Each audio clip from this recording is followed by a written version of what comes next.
directamente dijo no. Nosotros vemos aquí en esta escena el histórico, digamos, de lo que el sacerdote Esdras estaba pasando. Y al terminar el libro de Segunda de Crónicas y comenzar, lógicamente, el libro de Esdras, menciona de que el rey Ciro había dado orden después de los 70 años de castigo que Dios le había dado a su pueblo por causa de la maldad que ellos habían fallado, y los echó fuera, fueron llevados cautivos a Babilonia. Y después de 70 años aparece el rey Ciro diciendo que tienen que ir a reconstruir Jerusalén y el templo de Dios después de toda esa disciplina, que estaba todo en ruinas. Y entonces sale una primera comitiva. Y vienen ellos a tratar con todos los bríos y la euforia, empezar a construir. De repente los enemigos de la ciudad vienen y dicen: nosotros también vamos a construir con ustedes, los enemigos del pueblo de Israel. Y ellos dicen: no, ustedes no tienen parte con nosotros, así que nosotros vamos a reconstruir solo. Entonces, como el famoso, como no puedes con ellos, entonces, si no puedes con ellos, ¿qué tienes que hacer? Y tienes que empezar a atacar de otra forma. Y denunciaron ellos a el rey Artajerjes. El rey Artajerjes mandó prohibir la construcción y mandó parar la obra. Después vemos un poco más adelante de que este rey Artajerjes manda de vuelta a investigar. ¿Por qué? Porque ya entra también en escena Nehemías. Y en ese proceso, digamos, se escribe aquí justamente el capítulo 7 de Esdras, que vamos a mirar un poquito. Del versículo 6, dice así, Esdras capítulo 7, versículo 6. Esdras subió de Babilonia, era escriba diligente en la ley de Moisés, que Jehová Dios de Israel había dado, y le concedió el rey todo lo que pidió, porque la mano de Jehová su Dios estaba sobre Esdras. Qué interesante, ¿verdad? ¿Por qué? El mismo rey que había mandado parar la obra, resulta que ahora le dice y le ordena a Esdras: vas a ir y vas a construir esa obra. Y aquí vemos justamente en este contexto donde nosotros a veces, cuando queremos hacer emprendimientos, especialmente para Dios o para nosotros mismos, de repente podemos encontrar oposición, podemos encontrar dificultades, podemos encontrar situaciones como que se cerraron todas las puertas. Y con eso a veces nos desanimamos, decimos: ah, qué lástima, no se va a poder. Sin embargo, Esdras nos muestra y dice: no es así. Mientras Dios nos dé una respuesta clara y categórica, el proyecto de Dios continúa. Desde el capítulo 7 de Esdras, del versículo 12 hasta el 18, vamos a seguir leyendo aquí porque estoy usando esto como antecedente justamente para poder después entrar en los puntos que vamos a ver de este tema del ayuno. Dice del versículo 12 hasta el 18 de Esdras 7: Artajerjes, rey de reyes, a Esdras, sacerdote y escriba, erudito en la ley del Dios del cielo: paz. Por mí es dada orden que todo aquel en mi reino del pueblo de Israel y de sus sacerdotes y levitas que quiera ir contigo a Jerusalén, vaya. Y ahí empieza de vuelta la orden de quién, de aquel que había mandado parar la obra. ¿No les parece medio complejo? Es el mismo que mandó parar la obra, ahora ordena que se vayan y construyan. ¿Quién puede hacer una cosa así? Y el Dios de los cielos lo puede hacer. ¿Entienden? Y si seguimos leyendo ahí, vamos a ver en el versículo 12, donde justamente describe a Esdras como sacerdote, escriba y erudito en la ley del Dios del cielo. O sea, no es que Dios usa a cualquier persona también para hacer este papel, desarrollar esto, sino que específicamente ordena a Esdras, que es un sacerdote de Dios y escriba. Sigue diciendo el texto, y vamos a leer desde el versículo 23 en adelante: todo lo que es mandado por Dios, por el Dios del cielo, sea hecho prontamente para la casa del Dios del cielo. Pues, ¿por qué habría de ser su ira contra el reino del rey y de sus hijos? Fíjense la expresión que está usando aquí el propio rey Artajerjes a Esdras. Inmediatamente, ¿por qué? Porque la ira de Dios va a caer sobre quién, sobre el rey y sobre sus hijos. Y a vosotros, versículo 24, y a vosotros os hacemos saber que a todos los sacerdotes y levitas, cantores, porteros, sirvientes del templo, ministros de la casa de Dios, ninguno podrá imponerles tributo, contribución ni renta. Y tú, Esdras, conforme a la sabiduría que tienes de tu Dios, pon jueces y gobernadores que gobiernen a todo el pueblo que está al otro lado del río. A todos los que conocen las leyes de tu Dios, y al que no las conoce, le enseñarás. Y cualquiera que no cumpliere la ley de tu Dios, la ley del rey, sea juzgado prontamente, sea a muerte, a destierro, a pena de multa o a prisión. Bendito sea Jehová Dios de nuestros padres, que puso tal cosa en el corazón del rey para honrar la casa de Jehová que está en Jerusalén. E inclinó hacia mí su misericordia delante del rey y de sus consejeros y de todos los príncipes poderosos del rey. Y yo, fortalecido por la mano de mi Dios, sobre mí reuní a los principales de Israel para que subiesen conmigo. Es muy interesante realmente esta perspectiva. ¿Por qué?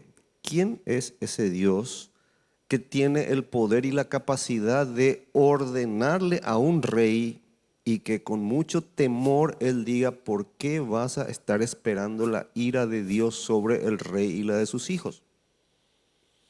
Esa perspectiva que Esdras coloca aquí, inspirada por Dios lógicamente, nosotros tenemos que aprender a mirar y a tener. Hay un plan de Dios para nosotros. Estamos viviendo tiempos difíciles, tiempos críticos, las noticias que vienen de Europa, calamidades están pasando. Y nosotros parece como que nos quedamos preocupados porque ¿qué pasa si eso llega para aquí?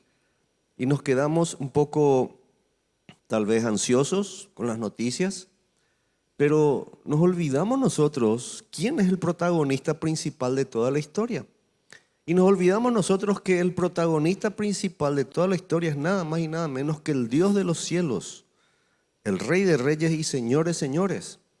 Y nada ocurre sin su permiso y sin su autorización. Aquí Dios había ordenado a Esdras a través del rey Artajerjes para que vaya y reconstruya el templo del Dios de los cielos y toda la ciudad. Pero también había ordenado algo mucho más importante, enseñarle la palabra de Dios al que no sabe. ¿Entienden? Nosotros tenemos de nuestro Señor Jesucristo un mandamiento. Ese mandamiento es que hace discípulos de todas las naciones. ¿Verdad? Como dice Mateo 28, un pasaje que siempre estamos repitiendo. O Hechos capítulo 1, versículo 8, recibiréis poder cuando haya venido sobre vosotros el Espíritu Santo y me seréis testigo en Jerusalén, Judea, Samaria, hasta lo último de la tierra. Y nos olvidamos que ese mandato no tiene oposición, no tiene nadie ni nada que lo pueda prohibir. Cuando los judíos en el primer siglo del cristianismo trataron de parar, Pedro y Juan, a pesar de ser azotados, Pedro y Juan a pesar de pasar por cárcel y todo lo demás, dijeron, juzguen ustedes si es más importante obedecer a los hombres que están prohibiendo predicar la palabra de Dios o a Dios. ¿Entienden? ¿Por qué esta historia es importante para nosotros? Justamente porque lo hemos dicho, justamente, ayunamos, pedimos a nuestro Dios y Él nos fue propicio. Necesitamos nosotros tomar esa perspectiva de Dios. ¿Para qué? Para que el mandamiento de Dios, que en estos últimos tiempos que estamos viviendo, realmente se siga cumpliendo. ¿Cuál es? Seguir construyendo digamos así, el reino de Dios, dando la palabra de Dios, el mensaje de salvación a las personas para que puedan creer y formar parte de ese reino de los cielos. Esa es nuestra misión hoy, esa es nuestra tarea hoy, ese es nuestro desafío hoy. No, pero lo que pasa es que ahora te están prohibiendo. No, lo que pasa es que ahora cuando vos le hablas se enojan, te denuncian y empezás a encontrar un montón de situaciones que aparentemente son reales y que son complejas. Pero cuando vamos al libro de Esdras, aquí encontramos qué es lo que dice aquí. Muy interesante el versículo 27 y 28 del capítulo 7, donde Esdras dice, bendito Jehová Dios de nuestros padres, que puso tal cosa en el corazón del rey. ¿Quién pagó el viaje? El rey. ¿Quién proveyó todos los recursos para que se construya en la casa de Dios un rey pagano? ¿Quién puede hacer eso? Dios. ¿Entienden? ¿Por qué? Porque con esto la Biblia nos deja registrado quién tiene, en último análisis, el control de todas las cosas. Y si bien vemos ahí que la élite está programando esto, que hacen lo otro, que van a imponer su nuevo orden y todo, no importa eso. Claro que lo van a hacer, la Biblia ya lo dice. Pero a nosotros no nos tiene que importar lo que ellos vengan a querer imponer. Lo que nos tiene que importar es qué dice nuestro Dios. Y eso seguir para no decaer y no desanimarnos. Este es un ejemplo extraordinario de un pueblo que sale, básicamente después de estar 70 años en cautiverio, sale con las manos vacías, y muchos de los que salieron con ellos, que fueron llevados cautivos, ya habían muerto en el cautiverio. Pero el grupo que queda, el remanente que queda, ahora regresan, y ¿cuál es el resultado? Logran un objetivo. ¿Por qué? Porque ellos buscaron a Dios. Vamos a mirar aquí 4 aspectos de este pasaje que hemos leído de Esdras 8, 21 al 23. El primero de ellos, el gran desafío del ayuno. Bueno, para nosotros aquí, los hermanos libres, más o menos el tema del ayuno siempre fue un tabú, ¿verdad? ¿Por qué? Y no porque estamos en el Nuevo Testamento y no entendemos muchas veces lo que literalmente significa ayuno. Esdras dice en el capítulo 8, versículo 21, dice: publiqué ayuno allí junto al río Ahava. Y fíjense lo que en primer lugar significa el ayuno. Ayunar es una de las disciplinas espirituales que nos viene bien ejercer como cristianos. Nos ayuda a fortalecer nuestro espíritu, a acercarnos más a Dios, ya que nos ofrece la oportunidad de negar algo a nuestro cuerpo y a escoger voluntariamente, dando prioridad a la parte espiritual. ¿Qué es la parte espiritual? Nuestra relación con Dios. Por lo tanto, el ayuno tiene como objetivo, en primer lugar, dejar de lado las cosas que nos puedan distraer para concentrarnos mucho más en nuestra comunión con Dios. Y si logramos nosotros entender justamente esa perspectiva del ayuno, entonces estamos por buen camino. El significado básico de la palabra ayuno es la abstención completa o parcial de comida y o bebida por un periodo de tiempo, o también puede ser otro tipo de cosas, como por ejemplo estar mirando el teléfono, internet, navegando por internet, todo. Aislarse totalmente de todo para concentrarse específicamente en las cosas espirituales. Quiere decir que cuando nosotros decidimos ayunar por un tiempo específico, entonces lo hacemos con un objetivo. ¿Cuál es el objetivo? La prioridad siempre tiene que ser que mi relación con Dios y mi comunión con Dios puedan literalmente mejorar, pueda acercarme más a Dios. El motivo principal del ayuno entonces debe ser acercarnos a Dios, mostrarle a Él nuestro amor, nuestra obediencia y nuestra sumisión. No debemos marcar un día de ayuno por motivos egoístas o para conseguir torcer la mano de Dios. ¿Por qué? Porque, Señor, yo estaba orando por fulana de tal y el muchacho, ¿verdad? Y resulta de que no me está dando, y hasta que no me dé, Señor, yo voy a hacer ayuno. Cuidado con ese tipo de cosas, porque esa es una motivación totalmente errada. ¿Entienden? O la chica orando también, ayunando por su futuro marido, ¿verdad? O, Señor, yo quiero que me abras las puertas de este negocio, así que voy a ayunar hasta que me abras las puertas de este negocio. Motivación errada, distorsionada. ¿Por qué? Porque no vas a encontrar en la Biblia que Dios te dice: ponete a orar hasta que Dios te abra las puertas de ese nuevo negocio, o de ese nuevo emprendimiento, o de esa nueva casa, o de ese nuevo auto. No es esa la motivación del ayuno. ¿Cuál es la motivación del ayuno? Como hemos visto, básicamente es acercarnos a Dios, tener una intimidad con Dios, vaciarnos y limpiarnos de todo y cualquier tipo de distracción que pueda quitarnos justamente de las cosas que nos hacen llegar a Dios. Esdras entonces, ¿qué hace? Tenía una misión súper importante. Nada más y nada menos que hacer un viaje de casi 1.600 kilómetros, cruzando, digamos, todo tipo de terreno, de personas, de climas, de enemigos. Y ahora resulta de que al emprender ese viaje, él tenía la presión de Dios de los cielos para construir, pero la presión del rey Artajerjes. Cuidado, Esdras, que no vayas a construir porque la ira de Dios va a venir sobre el rey. ¿Entienden? Entonces, la presión que Esdras tenía era doble. Entonces, ¿qué él hace? En primer lugar, él mismo ayuna y segundo, él publica ayuno allí junto al río. Ahora, fíjense lo que es el motivo por el que tiene, esto nos lleva al segundo punto, el gran desafío que tenían ellos por el camino. Entonces, ¿para qué le estaba pidiendo ayuno? Dice, para afligirnos delante de nuestro Dios, para solicitar de Él, de Dios, el camino derecho para nosotros, para nuestros niños y para todos nuestros bienes. Qué extraordinaria realmente este motivo de publicar el ayuno. Que nosotros, como dice el versículo 21, podamos afligirnos delante de Dios. Como dijimos, buscar la relación con Dios, buscar la intimidad con Dios. Segundo, solicitar de Él un camino derecho para nosotros.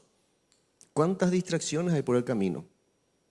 ¿Cuántas distracciones Satanás quiere poner? Enemigos, o mal tiempo, o vehículos que se descomponen por el camino, ¿verdad? Pero no solamente está diciendo para Él, sino también dice para nuestros niños.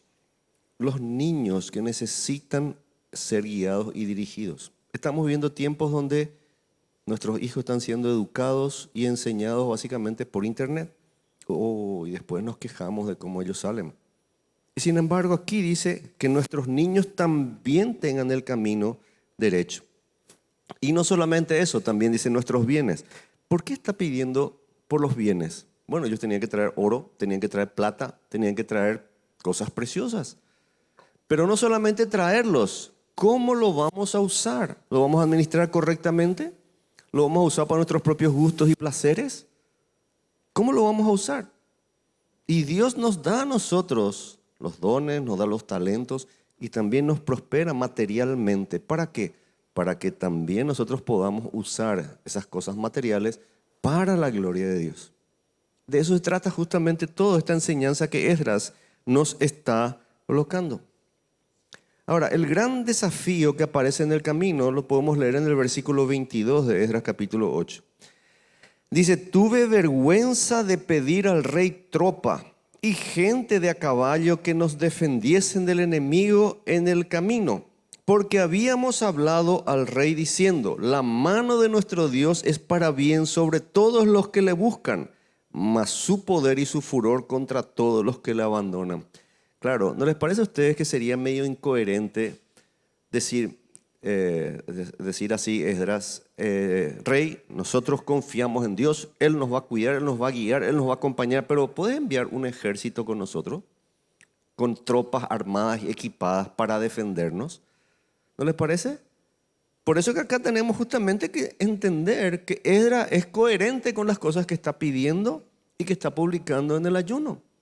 Que Dios realmente les encamine, pero que sea Dios. Y que no dependan, porque es muy fácil irte a la guerra cuando vos mirás y decís, bueno, ¿cuántas balas yo tengo? Tengo 10 y el enemigo tiene 3 nomás. Entonces vamos. Así es fácil decir. Vamos a hacer el viaje porque yo tengo una tropa. Tengo oro, tengo plata, tengo una tropa, tengo todo. ¿Y el enemigo que tiene? No, ellos son pocos nomás. Entonces no se van a atrever a tocarnos. Entonces, el gran desafío que tenemos nosotros en la vida va a ser exactamente lo mismo. Y es proporcionalmente.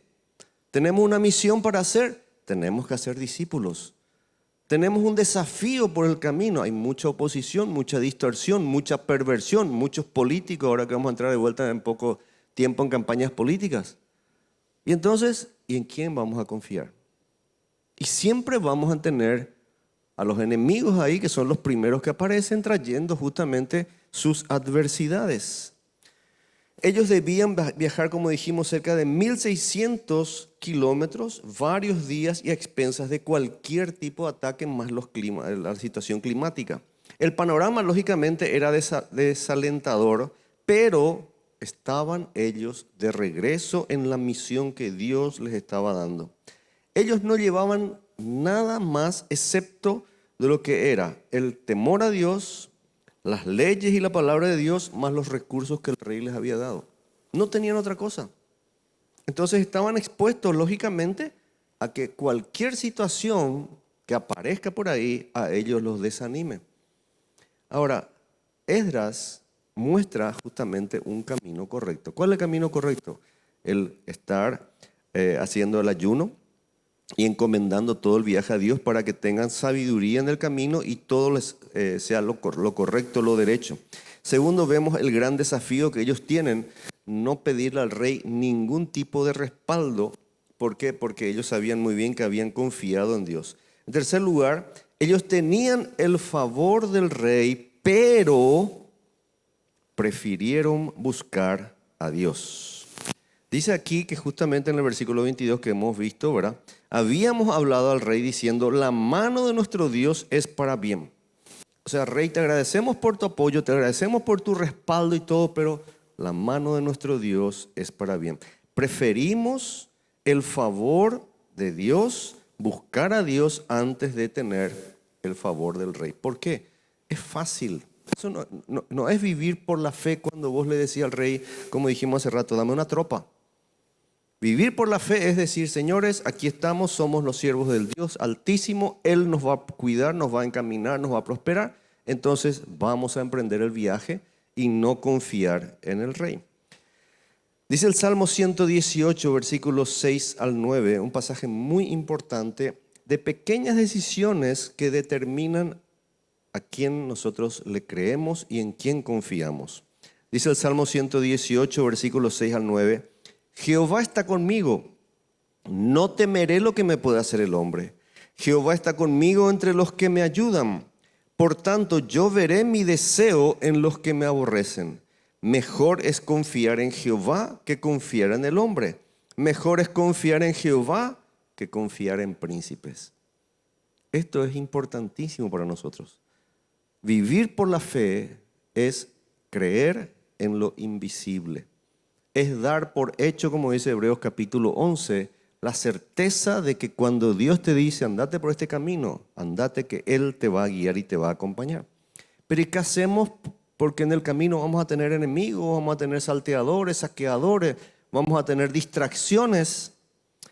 Bueno, Jeremías es un ejemplo muy interesante en el capítulo 20, versículo 11, un pasaje que para mí es muy significativo. Jeremías 20:11 dice, mas Jehová está conmigo como poderoso gigante. Por tanto, los que me persiguen tropezarán y no prevalecerán. Serán avergonzados en gran manera porque no prosperarán. Tendrán perpetua confusión que jamás será olvidada. Jeremías escribe este pasaje en un contexto donde él ya había sido tirado a un foso seco donde había lodo y él se quedó ahí solamente por predicar la palabra de Dios. Y estaba solo. Solamente había alguien a su lado que era el escriba Baruc, pero estaba solo. Y él tenía que enfrentarle al rey Joacim.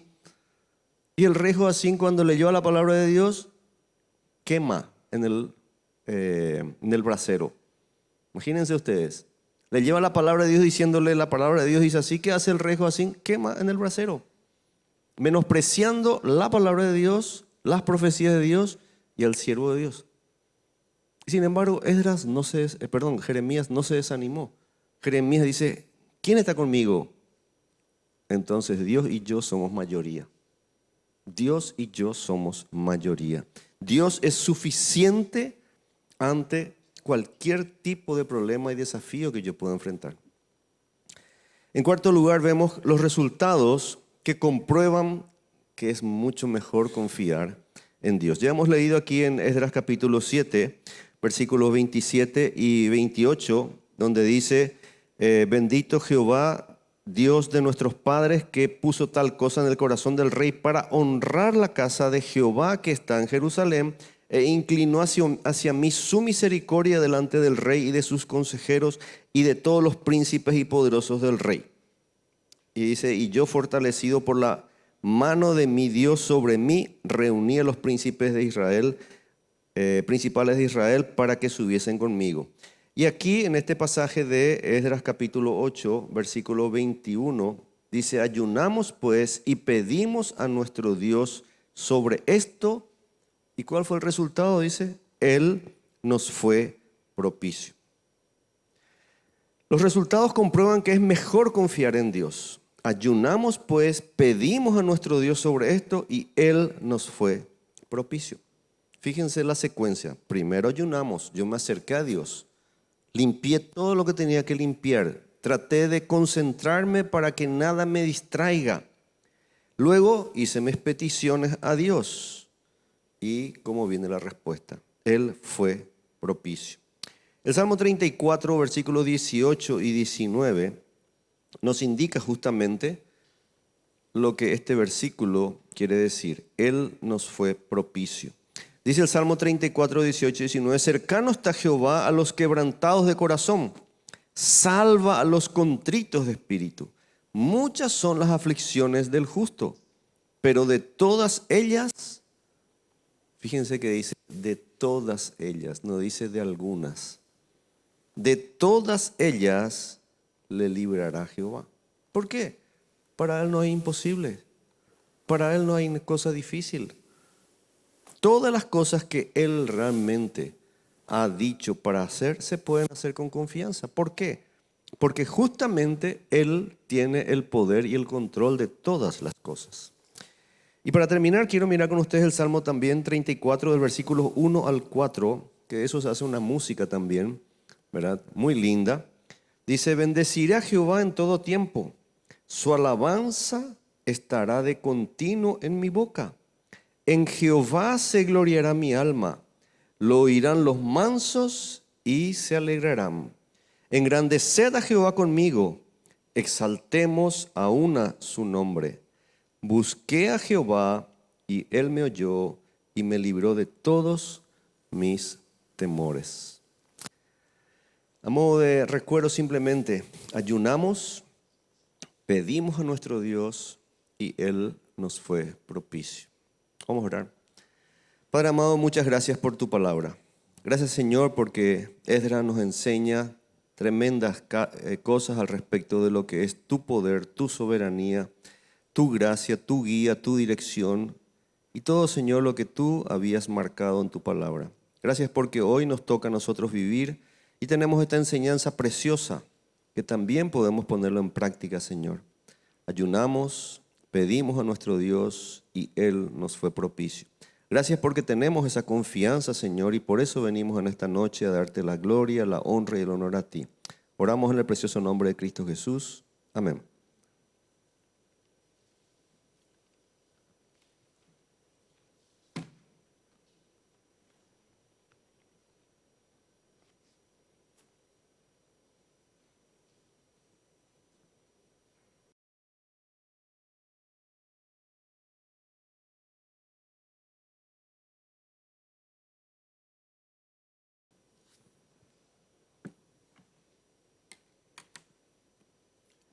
Romanos 8:31 dice, ¿y qué pues diremos a esto?